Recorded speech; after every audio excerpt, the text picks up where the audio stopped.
I've got a lot of doctoral degrees while being introduced, which I never studied for, but I have been given 6 more years tonight than I've ever had since my birth. So thank you very much, Chris.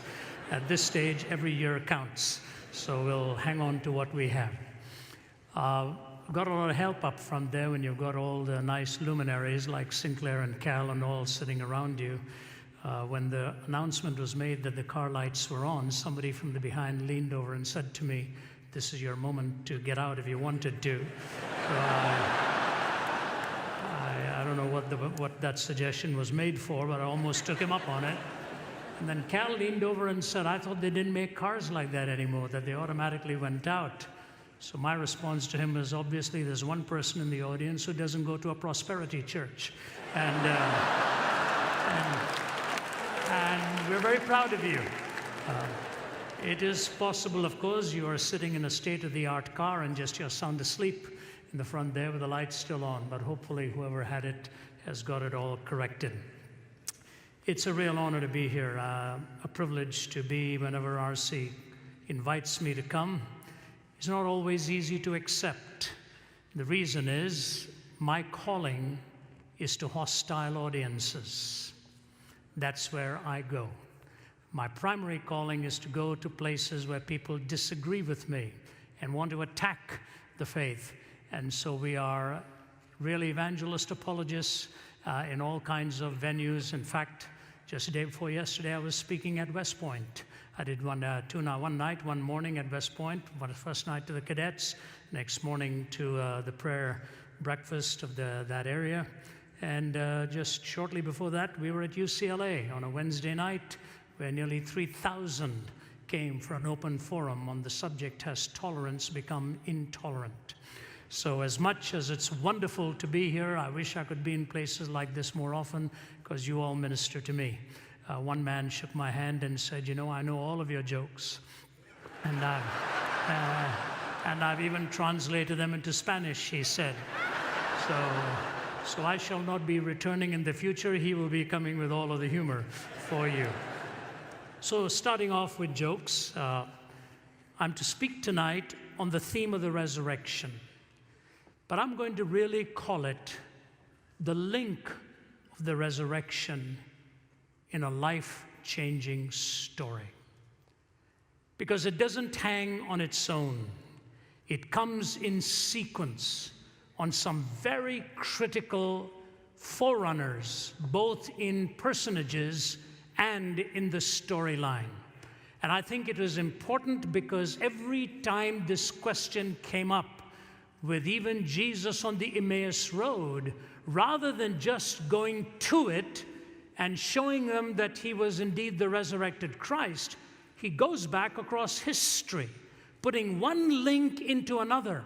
They were so overwhelmed with what he had just finished telling them that they invited him for dinner. He feigned as if he was leaving, and they said, "Why don't you stay and have dinner?" And when he broke that bread, their eyes were suddenly open, and they said, "Did not our hearts burn within us?" When Stephen is about to be martyred, he goes through the whole historic process of one link into another. When Nehemiah and Ezra return in the Old Testament days after the exile, they too retrace this whole thing historically. So the gospel narrative is a story, and this was the final link after the incarnation. And of course, we all look forward to that ultimate day of consummation when we are in his eternal presence. Before I read the scriptures for you, I want to tell you a little funny anecdote here. Again, if the gentleman is here, you can translate it into Spanish. You probably already have. You know the story of Sherlock Holmes and Watson on a camping trip? I'm sure you've heard it. So these boys are on a camping trip and had plenty of liquid refreshment and went soundly asleep on this bright, starry night. In the middle of the night, Holmes awakened and looked up into the night sky, and he dug his elbow into Watson's ribs and he said, "Watson, Watson, wake up. What do you see?" He looked up and he said, "Stars and stars and more stars." He said, "What does that tell you, Watson?" He said, "Astronomically, it tells me that there are millions of galaxies and potentially billions of planets. Astrologically, it tells me that Saturn is in Leo. Orologically, it tells me that it's about 2:45 in the morning. Meteorologically, it tells me that tomorrow will probably be a beautiful day. Theologically, it tells me we're just a tiny part of the great whole.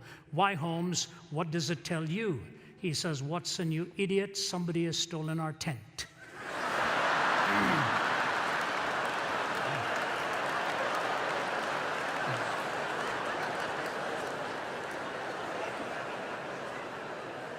Have you ever heard all these big-sounding words, these extraordinary words that people with no hope, no meaning, no foundation for life actually use to try to soothe our consciences?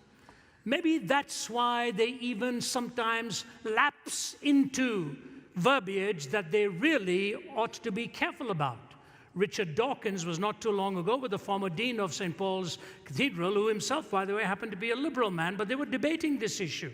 And as they were in the middle of the debate, Dawkins was making fun of Christians. He said most of them probably couldn't name the Gospels for you. So the former dean looked at him and said, Richard, your favorite book is Darwin's Origin of Species, isn't it? He said, yes. He said, could you name the full title for me? Dawkins says, yeah, I know. It's so long a title. The dean said, go ahead. Name it for me. And Dawkins pauses and says, The Origin of Species, oh my God, says he.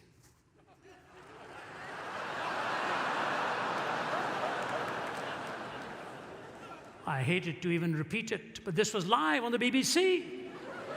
Couldn't think of it, and so the ultimate evidence of the sovereignty of God is that even when somebody who doesn't believe in him calls upon him to remind him of the book in which he started to believe, that he didn't exist.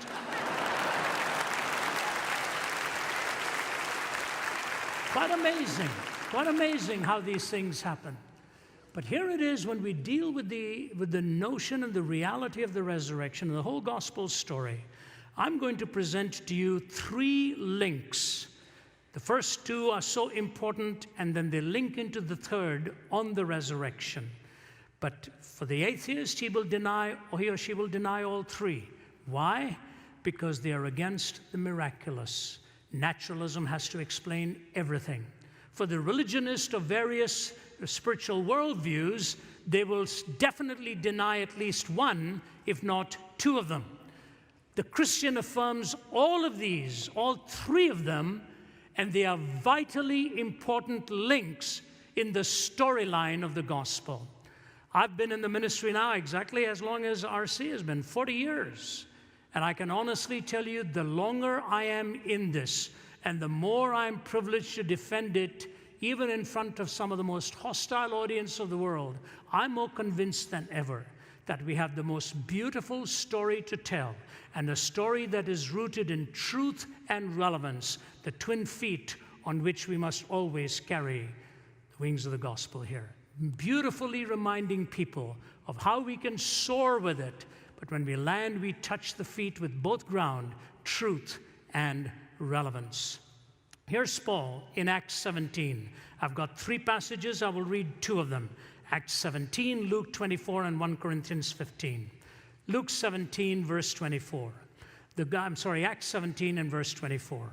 The God who made the world and everything in it is the Lord of heaven and earth, and does not live in temples built by hands. He is not served by human hands as if he needed anything, because he himself gave all men life and breath and everything else. From one man he made every nation of men, that they should inhabit the whole earth, and he determined the time set for them and the exact places where they should live. God did this so that men would seek him and perhaps reach out for him and find him, though he's not far from each one of us. For in him we live and move and have our being. As some of your poets have said, we are his offspring. Therefore, since we are God's offspring, we should not think that the divine being is like gold or silver or stone, an image made by God's design and skill. In the past, God overlooked such ignorance, but now he commands all people everywhere to repent, for he has set a day when he will judge the world with justice by the man he has appointed. He has given proof of this to all men by raising him from the dead. between the bookends of creation and the resurrection, he tells the story how God ordained all of this. And then in 1 Corinthians 15, in that beautiful passage, which he received a creed that was already in existence. And even profound critical scholars like Pannenberg or Fuller will say to you that no more than 3 to 8 years had passed when Paul received this creed. It had been in existence even before him. So this is what he says: "For what I received I pass on to you as of first importance, that Christ died for our sins according to the Scriptures, that he was buried, that he was raised on the third day according to the Scriptures, and that he appeared to Peter and then to the 12. After that, he appeared to more than 500 of the brothers at the same time, most of whom are still living, though some have fallen asleep. Then he appeared to James, then to all the apostles, and last of all, he appeared to me also, as to one abnormally born." Powerful passage of Scripture here in 1 Corinthians 15, that descriptive passage of what the resurrection is all about and the particulars. So we move then between these three links as we get to the final thoughts of tonight's message. The first thing I want to remind you of this is that we are told, according to the Scriptures, prior to the resurrection story, that God is the author of human essence. God is the author in the essential nature of our humanity. We didn't come into being by accident. We just didn't suddenly appear unconceived or without any purpose in mind, but that God himself is the designer and brought us into existence. The psalmist says, "When I see the heavens, the work of your hands, the sun and the moon and the stars which you have made, what is there in man that you are mindful of him, or the Son of Man that you visit him?" This fact of our creation is a vital source in enabling us to understand what it means to be human. It's a vital source, giving us the generality of our essence, created in the image of God. Some of you have probably heard me mention this simple conversation between Jesus and the one who was questioning him, trying to pit him against the Caesar. And he looked at Jesus and he said, "Is it all right to pay taxes to Caesar?" The one question I wish so desperately Jesus had answered differently. Then on April 15th, you could be godly and rebellious at the same time. Jesus, so brilliant in his response, he says, "Give me a coin." And he took the coin and he says, "Whose image do you see on this?" The man says, "Caesar." Jesus says, "Give to Caesar that which is Caesar's, and give to God that which is God's." The disingenuousness of the questioner is noticed in the fact that he did not come back with a second question. He should have said, "What belongs to Caesar? What belongs to God?" And Jesus would have said, "Whose image is on you?" Give to Caesar that which belongs to Caesar. Give to God that which belongs to God. God's image is on you. But no, the naturalists who tell us they will debunk the notion of the resurrection because it is a miraculous intervention in the normal processes of life and death, will also tell you they do not need God to explain the origin of the universe or God to explain the creation of us divine entities. And yet, if you read the scientists again and again, you'll see how they end up with systemic, ideological, and philosophical contradiction. And scientists themselves, disgusted with the approach of sheer, rugged, naturalism, unvarnished, are beginning to realize how undefendable this really is. David Berlinski, who doesn't have a dog in this fight here, he's not a believer. In fact, he is an avowed skeptic. But when Richard Dawkins wrote his book, The God Delusion, David Berlinski responded with his devil's delusion. And on the inside flap of the cover, he says this: "Has anyone provided a proof for God's inexistence? Not even close. Has quantum cosmology explained the emergence of the universe or why it is here? Not even close. Have the sciences explained why our universe seems to be fine-tuned to allow for the existence of life? Not even close. Are physicists and biologists willing to believe in anything so long as it is not religious thought? Close enough. Has rationalism and moral thought provided us with an understanding of what is good, what is right, and what is moral? Not close enough. Has secularism in the terrible 20th century been a force for good? Not even close to being close. Is there a narrow and oppressive orthodoxy of thought and opinion within the sciences? Close enough. Does anything in the sciences or in their philosophy justify the claim that religious belief is irrational? Not even in the ballpark.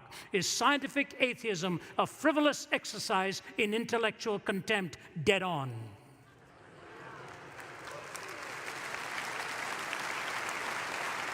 This is Berlinski. Now, I have a reason for taking you through this route, and then the first point, you're going to really have to put your thinking caps on here. What is the reason they deny the resurrection? Because it is an extra-natural, it is a supernatural intervention in the normal affairs of people.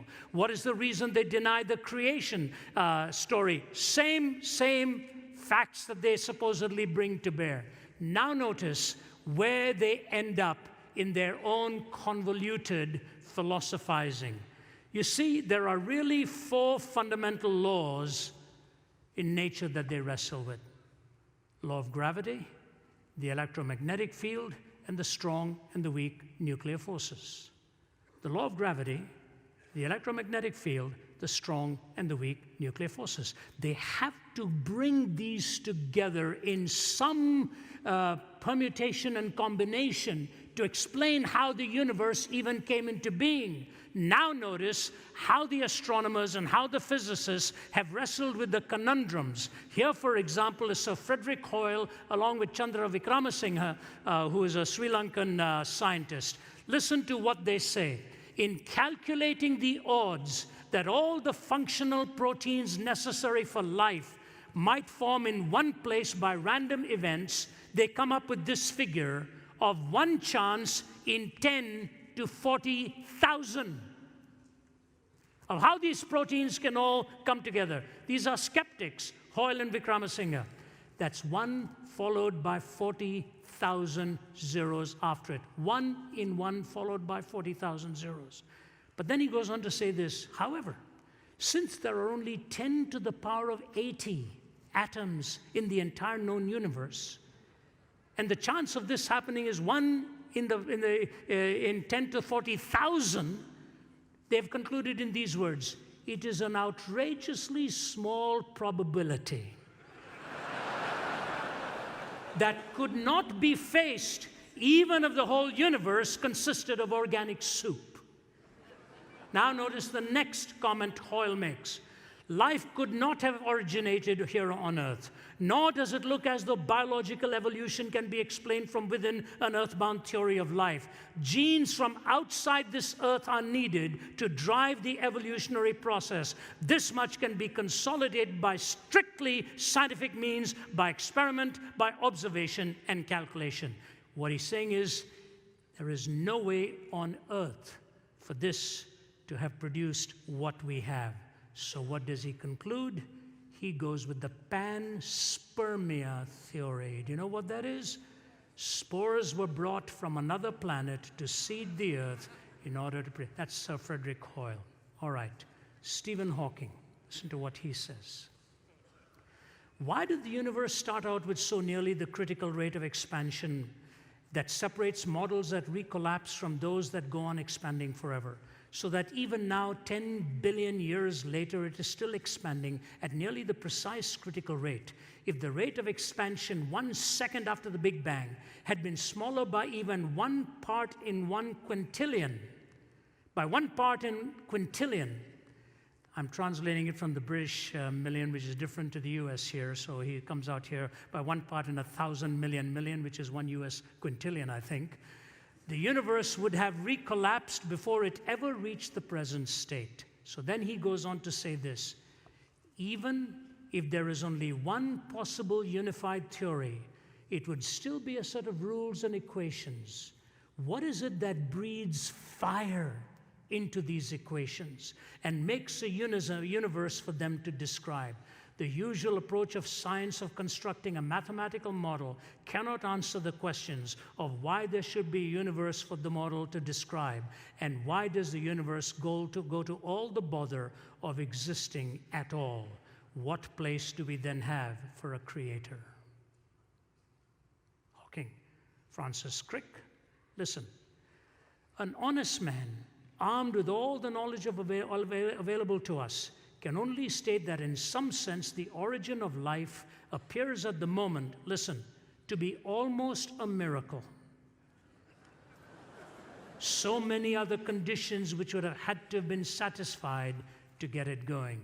Prominent physicist James Trefel, and this I'll close that thought, in his book, Are We Alone in the Universe, says this: if I were a religious man, I would say that everything we have learned about life in the past 20 years shows that we are unique and therefore special in God's sight. If I were a religious man, that's what I would say. Instead, I shall say that what we have learned shows us that it matters a great deal what actually happens to us. So here you've got it. Hoyle, Hawking, Francis Crick, who got the Nobel Prize for cracking the code of the DNA, and James Trefel, coming out with one of two extremes, one saying mathematically impossible to explain, the other saying panspermia. And by the way, Francis Crick believes the same thing, that spores were brought from another planet to sow the seeds right here in our earth. And as for James Trefel, he said, if I were a religious man, I'd have no problem explaining this, but I'll just say it matters an awful lot what is going to happen to us. What does it mean to be human? What does it mean to be human? That's what I believe is the first link that we get in the generality of creation and in the particularity of human life. I move quickly. First, we've got the story of how we have the created order, that God is the author of human essence. Second, we have God the Redeemer in human existence. God is the Redeemer in human existence. For what we watch here now is the story of brokenness, and the story of fallenness, and the story of the despicable nature of sin. You know, I marvel at how many stories we read in our newspaper again and again and again. The evil that we read about, the tragedies that we read about. I did a little write-up on Newtown after the tragedy took place, as many people did. I'm sure many of you did, blogged on it, commented on it. What do? You're silenced. In fact, got a call asking if I would come there and do some meetings. I said, give it some time. These kinds of wounds are very painful. Having been at Columbine sometime after it happened, also at Virginia Tech after it happened, I've always wanted time to provide a real means of God's healing process. But I think of all the discussions that have taken place, the one big question that is always unaddressed in this. You see, it took three things to do that killing. It took a young man, it took a gun, and it took some ammunition. We like to talk about the young man, probably with all of his psychological problems. And in lawmakers, we like to deal with the weapon. How can we bring this all to an end? By just removing that kind of weaponry. And I'm not minimizing either. All of these have to be discussed. They are vital in a civilized society. We deal with it. But we make an extraordinary mistake when we think that the only thing that provided the ammunition was the bullet that he used. Have you ever thought of the ammunition that goes into the minds of our young people today in front of the television set? Have you ever thought of the ammunition that sophisticated academics pour into young lives by destroying their belief in the value of human life and its essence? Have you ever thought of all the ammunition that goes on with the perversion that pours into your thinking and mind day after day after day? No, we'd rather deal with the obvious, the physical sight of a weapon. We daren't deal with the reality of what it means to be depraved within the human heart and how we can find an answer to that.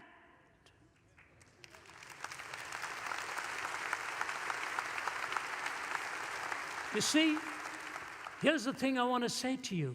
The same week that we witnessed Newtown in that horrific atrocity, another atrocity was played out in the city in which I'd made my home for many, many years, where I was raised, in the city of New Delhi, India, where 6 thugs got onto a bus.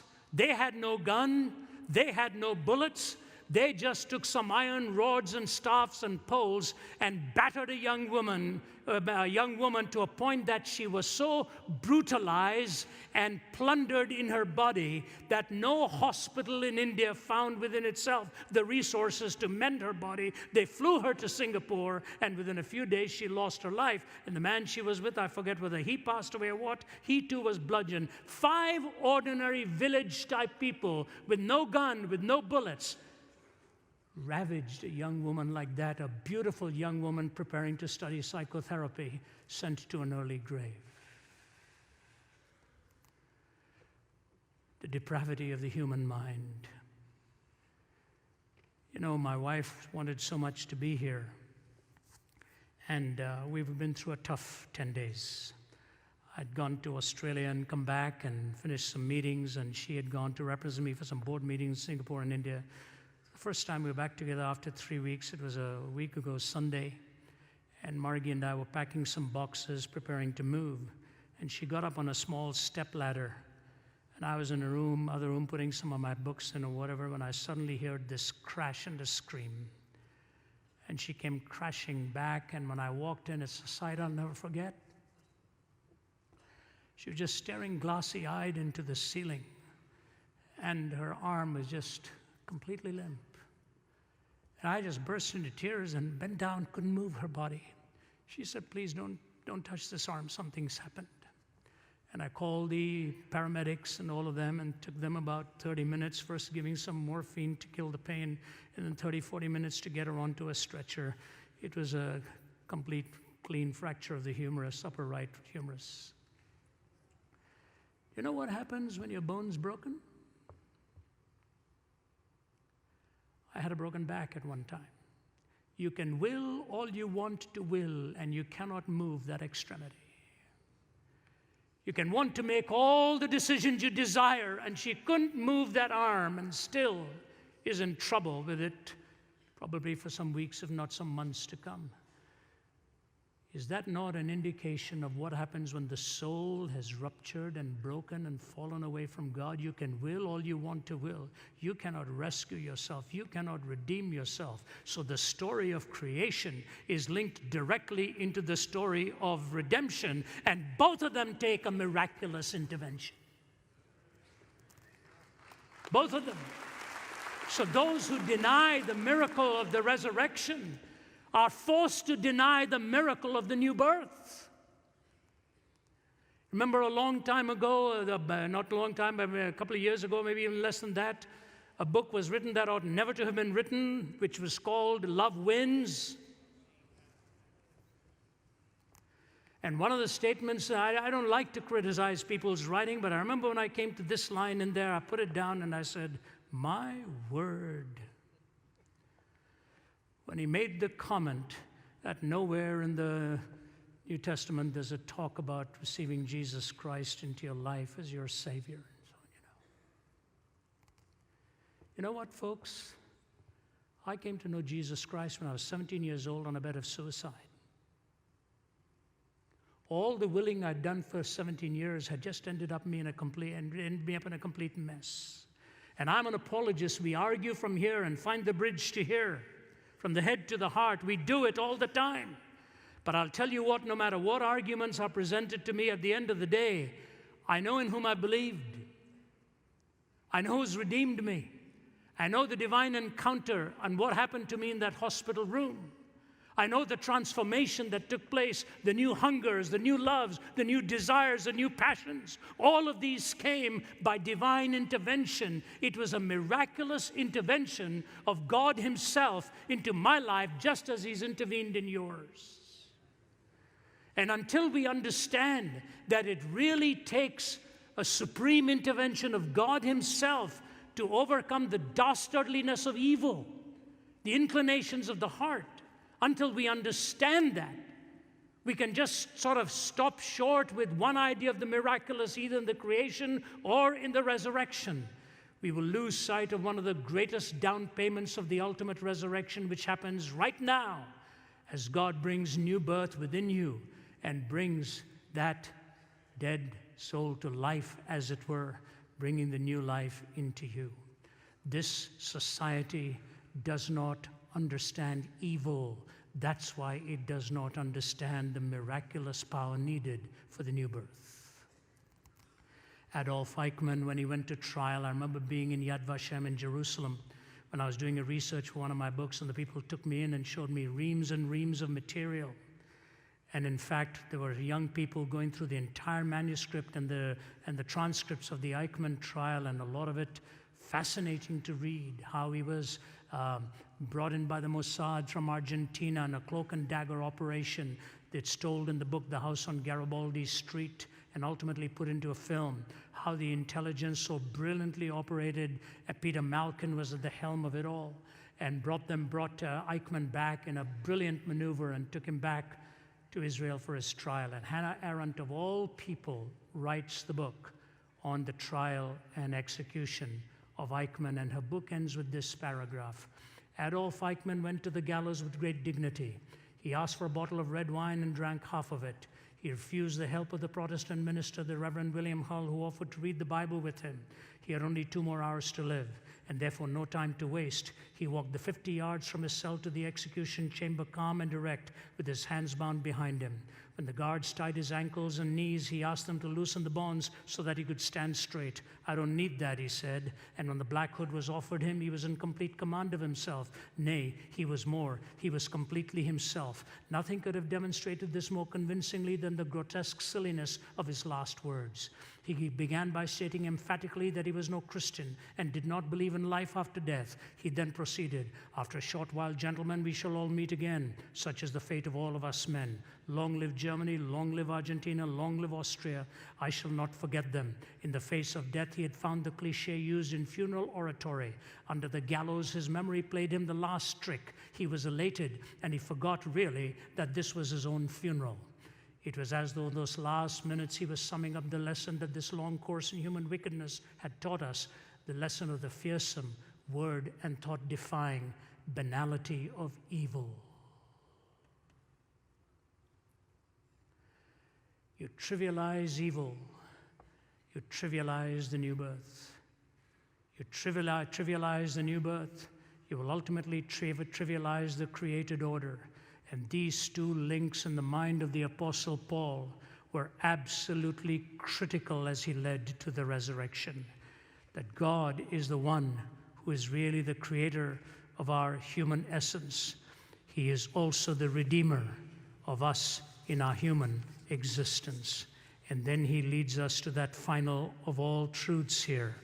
He tells us how God is really the hope from death's dominance.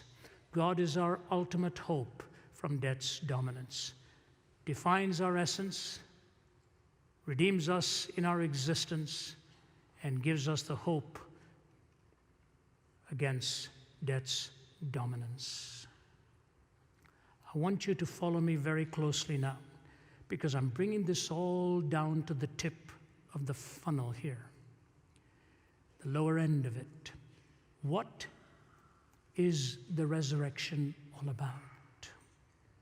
How do we know that it really happened? See, once upon a time, the swoon theory, the hallucination theory, the fraud theory, and the stolen body theory, all of that took their turns and made their rounds. Swoon theory that changed the disciples from a bunch of frightened Boy Scouts, as it were, to be willing to be martyrs, where 11 out of the 12 died a martyr's death. Hallucination, where psychiatrists will tell you hallucination is sort of a single individual's experience, not with 500 of them hallucinating at the same time. As Karl Barth said, all you need to do is listen to them arguing against each other, and they decimate each other's arguments. Barth was right in that. I want to give you what classic arguments are given, 10 of them, for the evidence of the resurrection of Jesus Christ from the dead. And I will close by adding 2 more links to that. So here they are. Number 1, the disciples' eyewitness experience where they saw and felt and touched. They saw, felt, and touched. I come from India. My father was from Kerala. My mother was from Chennai. I was raised in Delhi. Kerala is in the deep south, Delhi is in the north. Kerala has a little town called Kodungalur. It is the place where the Apostle Thomas first set foot on Indian soil. There is a huge amount of extra biblical material available on this.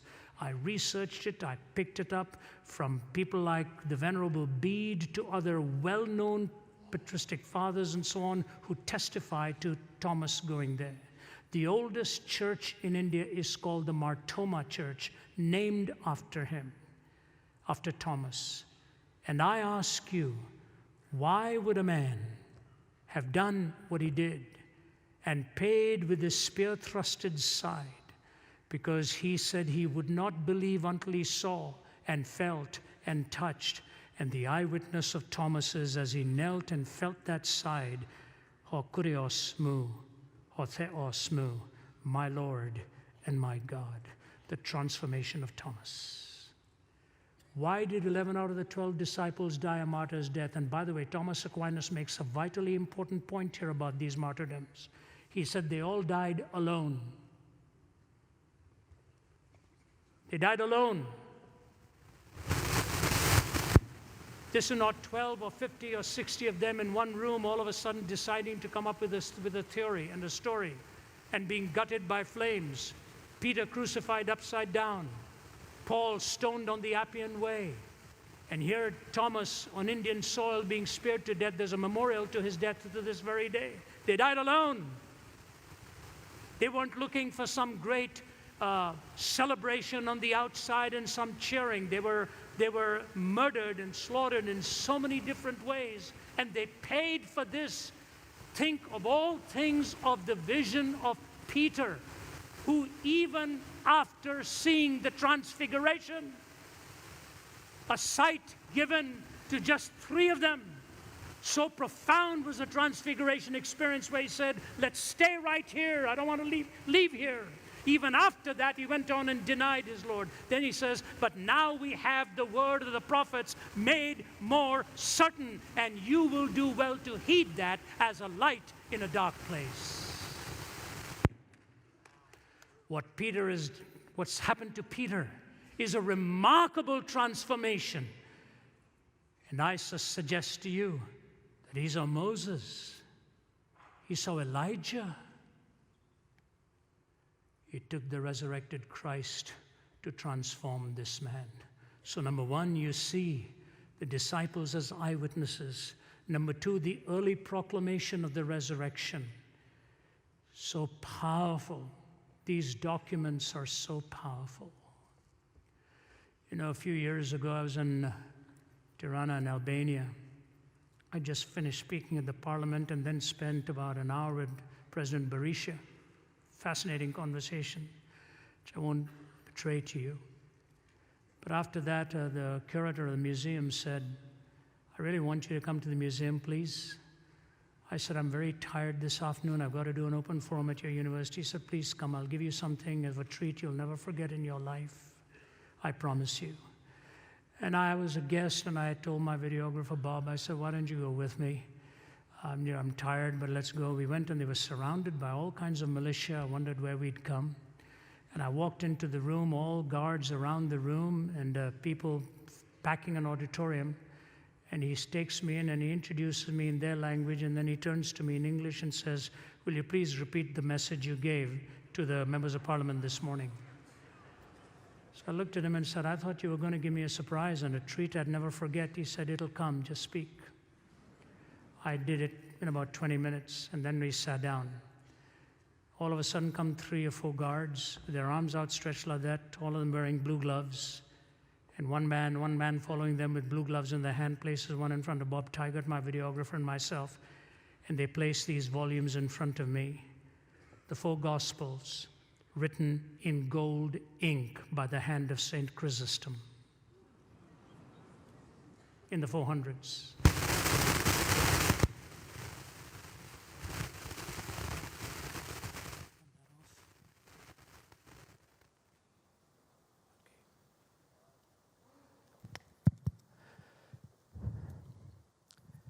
In the 400s, Ceausescu tried to burn them. Somebody hid them. And what you ended up as a result, preserved, perfect, perfectly justified. Why did men like that preserve these documents, willing to risk their entire life for you and for me? The early proclamation of the resurrection with the documents. 3, their transformation from fear to martyrdom is remarkable. Number 4, the empty tomb. Number 5, they proclaimed it in Jerusalem itself, where it all happened. Number 6, no contrary evidence when those would have desperately wanted to prove it wrong. All they would needed to have done is produce the body.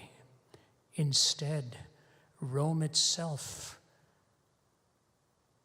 bent its knee to the message, the power of all that was happening.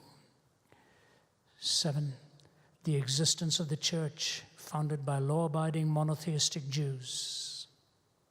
8, the change of the day of worship to Sunday. 9, the conversion of James. 10, the conversion of Saul of Tarsus. Number 1, eyewitness experiences. Number 2, early proclamation of the resurrection. Number 3, transformation of the disciples from fear to martyrdom. 4, the empty tomb. 5, they proclaimed it in Jerusalem itself, right where it happened. 6, no contrary evidence when those who wanted to prove it wrong would desperately have wanted to produce it. 7, the existence of the church founded by law-abiding monotheistic Jews. 8, the change of the day of worship to Sunday. 9, the conversion of James. 10, the conversion of Saul of Tarsus. I've already spoken to you about Peter and Thomas. Can I add just one more? Why on earth would they have first put the evidence in the mouths of women? Tell me. Tell me.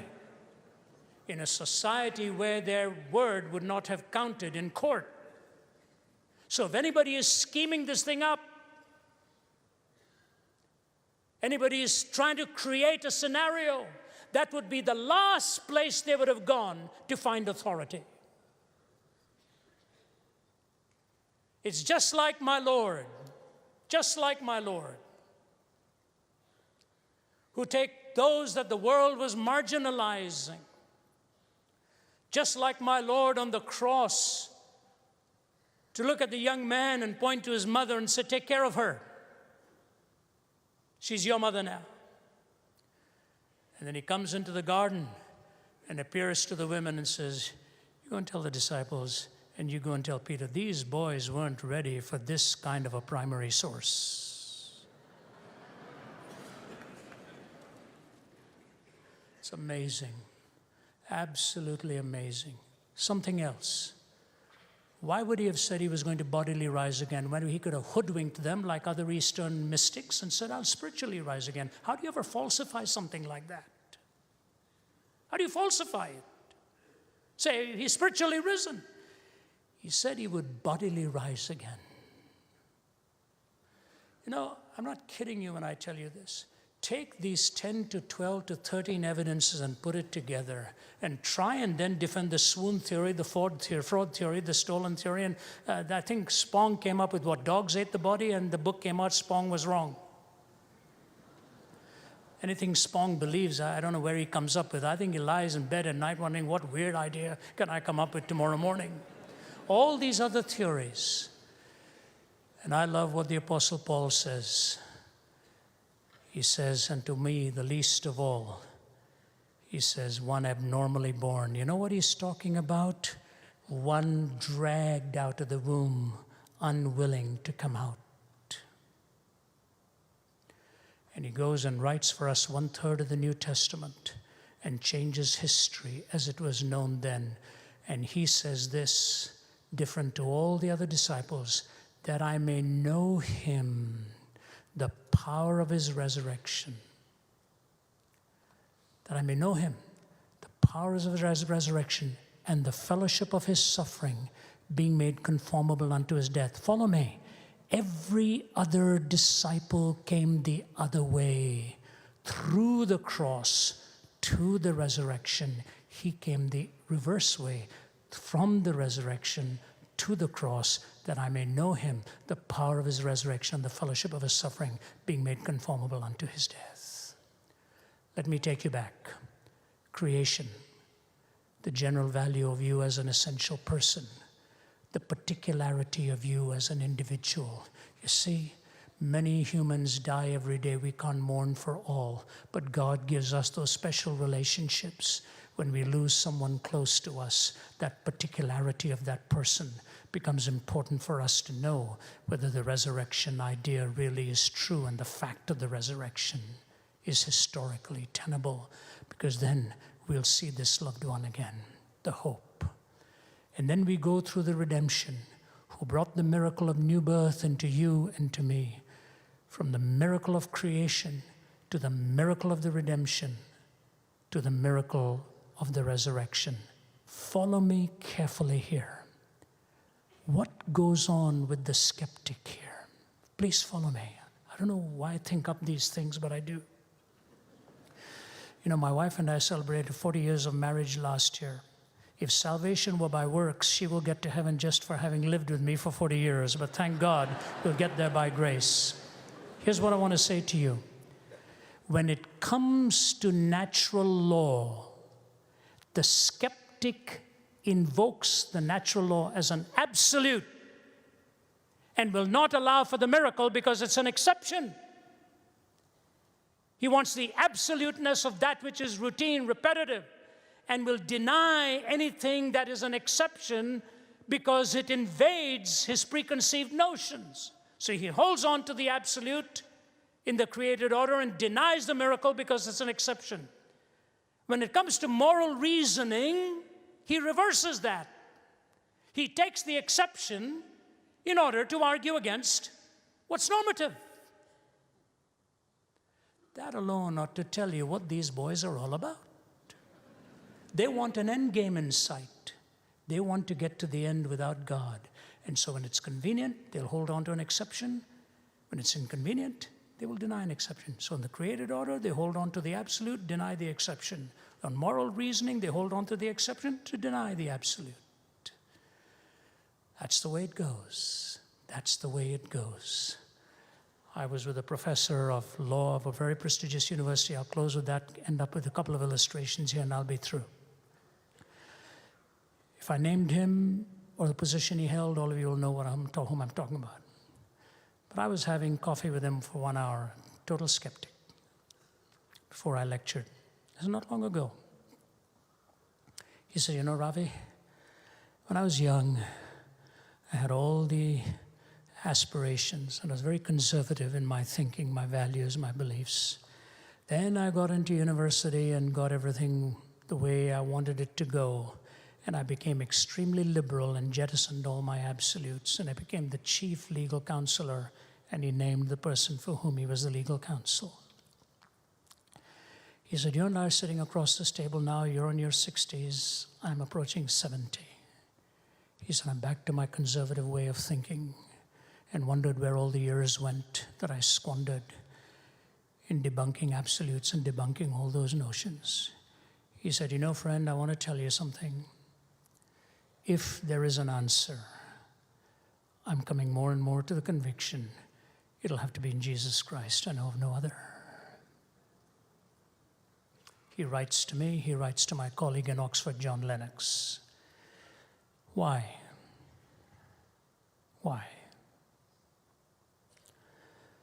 I'm now a grandfather. We have one little grandson. I spoke to him on the phone today. He's 19 months old. Hi, Papa. Hi, Papa. Hi, Papa. It costs $0.50 to just keep listening to that, but it's fun. And I watch him walking around and I think to myself, why am I enjoying this so much? I had 3. What's the difference? I think there's a difference. You know what the difference is? You have a stock of emotional energy available at any given day. When you have your own, you're spending all of that in care, responsibility, worry, provision, all that kind of stuff. You've got very little left to really enjoy it. Now, when it comes second time around, somebody else is spending all the emotional energy on running around doing this and this. You've got all of this energy to enjoy it.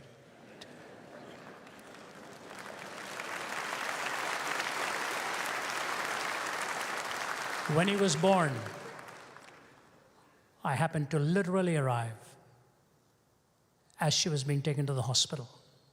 I got to the hospital and saw the first sight of the baby coming and being placed on the mother's breast, my little daughter Naomi, and the husband Drew standing there. I'll never forget it. You look at the life and you say, wow, how precious, how particular. And the nurse comes and sits down and goes through everything, and she says, now Naomi, you got a bracelet on your wrist. Jude's got a bracelet on his wrist. If anybody takes that baby away from this floor, as soon as they get onto the elevator to go to another floor, you'll hear an alarm ring in your room, we'll hear one ring in our office. And my daughter's face fell. The glory of a new life was suddenly dimmed by the tragedy of depraved human behavior. And one day, we'll all come to that moment of being called home. And the Apostle Paul says, behold, I tell you a mystery. We shall all not sleep, but we shall all be changed in the moment, the twinkling of an eye, at the last trumpet. I close with these 2 little illustrations that I hope will be meaningful for you. A few years ago, my father-in-law, Lindsay Reynolds, passed away. He was one of the most amazing men that I knew. He was really like a dad to me. He was a chemical engineer by training, brilliant man, loved the hymns. From the moment he found he had cancer till he died, it was 4 months. Shock. And I went and spent time with him. My wife, Margie, we spent a lot of time with him. I loved my father-in-law very much. He always called me ravioli.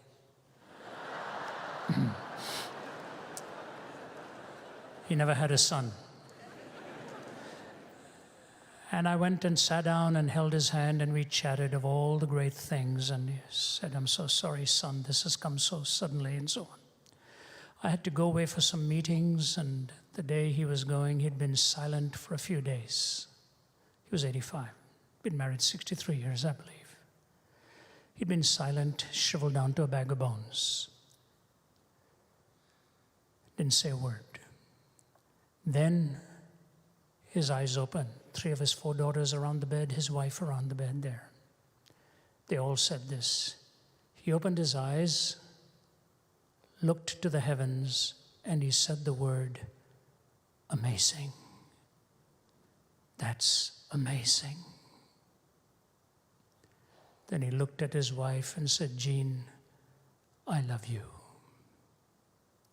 And he was gone. Jean, I love you. And he was gone. What a way to say goodbye to this world. The glory and amazement of what you see, and bidding goodbye for having honored the love of your life. All of this only makes sense if you are created by God, if you're redeemed by Him, and ultimately resurrected for a future hope.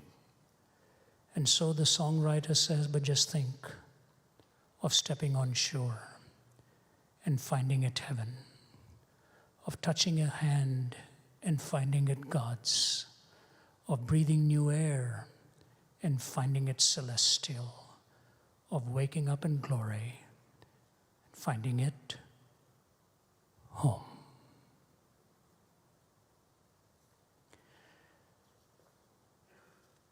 As a traveling man, no word means more to me as an abstract sounding word, but with all the concrete reality as the word home.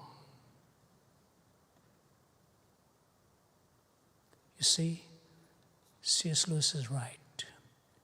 You don't have a soul. You are a soul. You have a body.